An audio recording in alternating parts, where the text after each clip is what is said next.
BJP JDS ಮೈತ್ರಿಯಲ್ಲಿ ದಿನೇ ದಿನೇ ಅಸಮಾಧಾನ ಹೆಚ್ಚುತ್ತಾ ಇದೆ. ಬಿಜೆಪಿಯ ಏಕಪಕ್ಷೀಯ ನಿರ್ಧಾರದ ಬಗ್ಗೆ ಕುಮಾರಸ್ವಾಮಿ, ಅಮಿತ್ ಶಾ ಎದುರು ಬೇಸರ ಹೊರಹಾಕಿದರು. ಸದ್ಯ ರಾಜ್ಯದ ಅಲ್ಲಲ್ಲಿ ಜೆಡಿಎಸ್ ನಾಯಕರ ವಿರುದ್ಧ ಬಿಜೆಪಿ ತಿರುಗಿಬಿದ್ದಂತಿದೆ. ಚನ್ನಪಟ್ಟಣದಲ್ಲಿ ಜೆಡಿಎಸ್ ಬಿಜೆಪಿ ಹಮ್ಮಿಕೊಂಡಿದ್ದ ಜಂಟಿ ಸಮಾವೇಶ ದಿಢೀರ್ ರದ್ದಾಗಿತ್ತು. ಇತ್ತ ಜೆಡಿಎಸ್ಗೆ ಮೀಸಲು ಎನ್ನಲಾದ ಕೋಲಾರ ಟಿಕೆಟ್ಗಾಗಿ ಬಿಜೆಪಿ ಬಿಗಿಪಟ್ಟು ಹಿಡಿದಿದೆ. ಮಂಡ್ಯ ಅಥವಾ ಚಿಕ್ಕಬಳ್ಳಾಪುರದಿಂದ ನೀವೇ ಸ್ಪರ್ಧಿಸಿ ಅಂತ ಎಚ್ಡಿಕೆಗೆ ಅಮಿತ್ ಶಾ ಸಲಹೆ ಕೊಟ್ಟಿದ್ದಾರೆ. ಈ ಮೂಲಕ ಮಂಡ್ಯದಿಂದ ಸ್ಪರ್ಧಿಸುವಂತೆ ಎಚ್ಡಿಕೆಗೆ ಪಕ್ಷದಲ್ಲೂ ಹಾಗೂ ಬಿಜೆಪಿಯಿಂದಲೂ ಒತ್ತಡ ಹೆಚ್ಚುತ್ತಾ ಇದೆ ಎನ್ನಲಾಗಿದೆ. ಆದರೆ ಕುಮಾರಸ್ವಾಮಿ ನಡೆ ಕುತೂಹಲ ಕೆರಳಿಸಿದೆ. ಸಂಸದೆ ಸುಮಲತಾಗೆ ಬಿಜೆಪಿ ಹೈಕಮಾಂಡ್ ಬುಲಾವ್ ಕೊಟ್ಟಿದೆ. ಹೈಕಮಾಂಡ್ ಬುಲಾವ್ ಹಿನ್ನೆಲೆಯಲ್ಲಿ ದೆಹಲಿಗೆ ಸುಮಲತಾ ಪ್ರಯಾಣ ಬೆಳೆಸಿದ್ದಾರೆ. ಅಮಿತ್ ಶಾ, ಜೆಪಿ ನಡ್ಡಾ ಭೇಟಿಯಾಗಿ ಮಾತುಕತೆ ನಡೆಸುವ ಸಾಧ್ಯತೆ ಇದೆ. ಮಂಡ್ಯ ಕ್ಷೇತ್ರ ಬಹುತೇಕ ಜೆಡಿಎಸ್ ಪಾಲಾಗಿದೆ. ಅತಂತ್ರ ಸ್ಥಿತಿಯಲ್ಲಿರುವ ಮಂಡ್ಯ ಸಂಸದೆ ಸುಮಲತಾ ನಡೆ ಕುತೂಹಲಕ್ಕೆ ಕಾರಣವಾಗಿದೆ.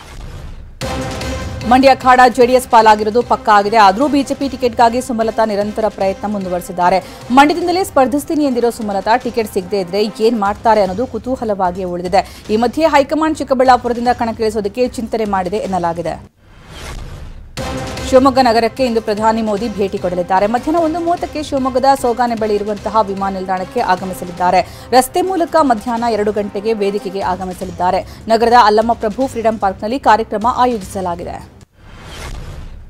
ಶಿವಮೊಗ್ಗಕ್ಕೆ ಆಗಮಿಸಲಿರುವ ನರೇಂದ್ರ ಮೋದಿಯವರ ಸ್ವಾಗತಕ್ಕೆ ಬೃಹತ್ ಕಟೌಟ್ ಹಾಕಲಾಗಿದೆ. ಅಲ್ಲಮಪ್ರಭು ಫ್ರೀಡಂ ಪಾರ್ಕ್ನಲ್ಲಿ ಮೋದಿ ಸ್ವಾಗತಿಸುವ ಬ್ಯಾನರ್, ಕಟೌಟ್, ಬಂಟಿಂಗ್ಸ್ಗಳು ರಾರಾಜಿಸ್ತಾ ಇವೆ. ಪ್ರಧಾನಿ Modi, J P Nadda, Yediyurappa, B Y Vijayendra, B Y Raghavendra ಕಟೌಟ್ಗಳನ್ನು ಹಾಕಲಾಗಿದೆ. ಶಿವಮೊಗ್ಗಕ್ಕೆ ಆಗಮಿಸ್ತಾ ಇರುವ ಪ್ರಧಾನಿ ಮೋದಿಯವರಿಗೆ ಬಂಡಾಯದ ಬಿಸಿ ತಟ್ಟುವ ಸಾಧ್ಯತೆ ಇದೆ.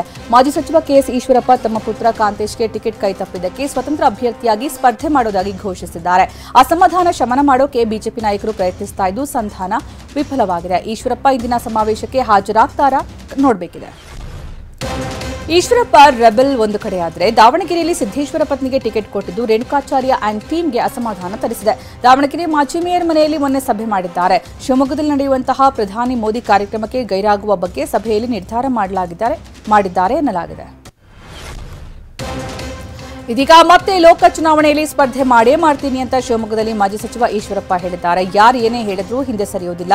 ಪಕ್ಷೇತರ ಅಭ್ಯರ್ಥಿಯಾಗಿ ಸ್ಪರ್ಧಿಸೋದು ಖಚಿತ. ಬಿಎಸ್ವೈ ನನಗೆ ಮಾತ್ರವಲ್ಲ ಎಲ್ರಿಗೂ ಮೋಸ ಮಾಡಿದ್ದಾರೆ ಅಂತ ಆಕ್ರೋಶ ವ್ಯಕ್ತಪಡಿಸಿದರು. ಲೋಕಸಭೆ ಚುನಾವಣೆಯಲ್ಲಿ ಕುರುಬರಿಗೆ ಒಂದು ಟಿಕೆಟ್ ಕೊಟ್ಟಿಲ್ಲ ಅಂತ ಯಡಿಯೂರಪ್ಪ ವಿರುದ್ಧ ಮಾಜಿ ಸಚಿವ ಈಶ್ವರಪ್ಪ ಕಿಡಿಕಾರಿದ್ರು. ಕುರುಬರು ಬೆಳೆಯೋದು ಯಡಿಯೂರಪ್ಪಗೆ ಇಷ್ಟ ಇಲ್ಲ. ಯತ್ನಾಳ್, ಸಿಟಿ ರವಿ, ಪ್ರತಾಪ್ ಸಿಂಹ ಅವರಿಗೆ ಟಿಕೆಟ್ ತಪ್ಪಿಸಿದ್ರು ಅಂತ ಆಕ್ರೋಶ ವ್ಯಕ್ತಪಡಿಸಿದರು. ಲೋಕ ಟಿಕೆಟ್ ಘೋಷಣೆ ಬೆನ್ನಲ್ಲೇ ದಾವಣಗೆರೆ ಬಿಜೆಪಿಯಲ್ಲಿ ಅಸಮಾಧಾನದ ಹೊಗೆ ಧಗಧಗಿಸ್ತಾ ಇದೆ. ಸಂಸದ ಜಿಎಂ ಸಿದ್ದೇಶ್ವರ್ ಪತ್ನಿ ಗಾಯತ್ರಿ ಸಿದ್ದೇಶ್ವರ್ಗೆ ಟಿಕೆಟ್ ಕೊಟ್ಟಿದ್ದಕ್ಕೆ ಬಿಜೆಪಿಯಲ್ಲೇ ವಿರೋಧ ವ್ಯಕ್ತವಾಗಿದೆ. ಮಾಜಿ ಶಾಸಕ ರೇಣುಕಾಚಾರ್ಯ ರೆಬೆಲ್ ಬಿಜೆಪಿ ಟೀಮ್ ಗೌಪ್ಯ ಸಭೆ ನಡೆಸಿದೆ. ಜಿಎಂ ಸಿದ್ದೇಶ್ವರ್ ಕುಟುಂಬದ ವಿರುದ್ಧ ಅತೃಪ್ತರು ಸಮರವನ್ನೇ ಸಾರಿದ್ದಾರೆ. ಹಾಸನ ಜಿಲ್ಲಾ ಕಾಂಗ್ರೆಸ್ ಘಟಕದಲ್ಲೂ ಭಿನ್ನಮತ ಭುಗಿಲೆದಿದೆ. ಶ್ರೇಯಸ್ ಪಟೇಲ್ಗೆ ಟಿಕೆಟ್ ಘೋಷಿಸಿದ್ದಕ್ಕೆ ಆಕ್ರೋಶ ಜೋರಾಗಿದೆ. ಸೋದರಳಿಯನ ವಿರುದ್ಧವೇ ಮಾಜಿ ಸಂಸದ ಡಿಜಿ ಪುಟ್ಟಸ್ವಾಮಿ ಗೌಡರ ಪುತ್ರಿ ಪಿ ರಾಜೇಶ್ವರಿ ಬಂಡಾಯ ಎದ್ದಿದ್ದಾರೆ. ಬೆಳಗಾವಿ ಟಿಕೆಟ್ ವಿಚಾರದಲ್ಲಿ ಬಿಜೆಪಿಯಲ್ಲೇ ಅಸಮಾಧಾನ ಸ್ಫೋಟವಾಗಿದೆ. ಜಗದೀಶ್ ಶೆಟ್ಟರ್ಗೆ ಟಿಕೆಟ್ ನೀಡುವುದಕ್ಕೆ ಬಿಜೆಪಿಯಲ್ಲೇ ವಿರೋಧ ವ್ಯಕ್ತವಾಗಿದೆ.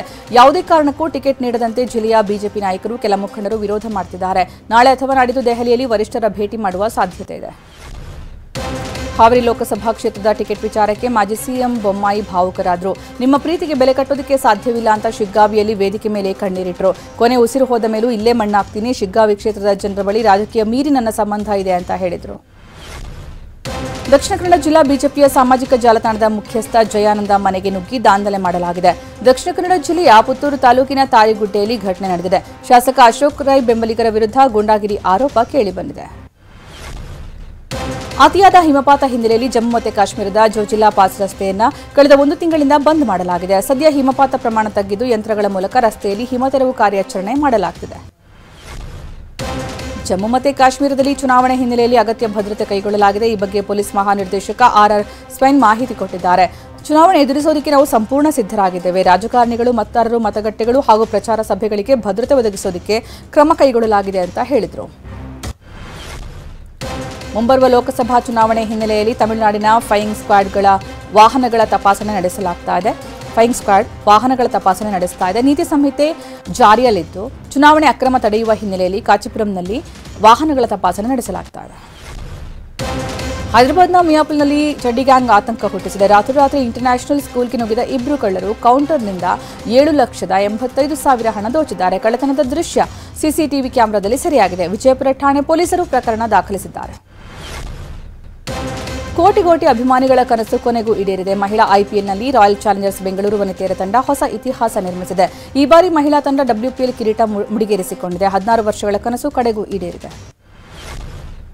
ದೆಹಲಿಯ ಅರುಣ್ ಜೇಟ್ಲಿ ಕ್ರೀಡಾಂಗಣದಲ್ಲಿ ನಿನ್ನೆ ನಡೆದಂತಹ ಐಪಿಎಲ್ ಮಹಿಳಾ ಪ್ರೀಮಿಯರ್ ಲೀಗ್ 2024 ಫೈನಲ್ ಪಂದ್ಯದಲ್ಲಿ ಗೆದ್ದು ಬೀಗಿದೆ. ಡೆಲ್ಲಿ ಕ್ಯಾಪಿಟಲ್ ತಂಡವನ್ನು ಪರಾಭವಗೊಳಿಸಿ ಐಪಿಎಲ್ ಟ್ರೋಫಿಯನ್ನು ಎತ್ತಿ ಹಿಡಿದಿದೆ. ಟಾಸ್ ಗೆದ್ದು ಮೊದಲು ಬ್ಯಾಟಿಂಗ್ ಮಾಡಿದ ಡೆಲ್ಲಿ ಕ್ಯಾಪಿಟಲ್ಸ್ 18.3 ಓವರ್ಗಳಲ್ಲಿ 113 ರನ್ಗಳಿಗೆ ಆಲ್ಔಟ್ ಆಯಿತು. ಆರ್ಸಿಬಿ 19.3 ಓವರ್ಗಳಲ್ಲಿ 2 ವಿಕೆಟ್ ನಷ್ಟಕ್ಕೆ ವಿಜಯದ ಕೇಕೆ ಹಾಕಿದರು.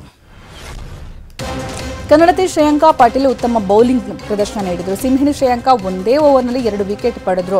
ಇನ್ನು ಈ ಮೂಲಕ ಫೈನಲ್ ಪಂದ್ಯದಲ್ಲಿ ಕನ್ನಡದ ಕುವರಿ ಶ್ರೇಯಾಂಕಾ ಪಾಟೀಲ್ 4 ವಿಕೆಟ್ ಪಡೆದು ಪರ್ಪಲ್ ಕ್ಯಾಪ್ ಗಿಟ್ಟಿಸಿಕೊಂಡರು.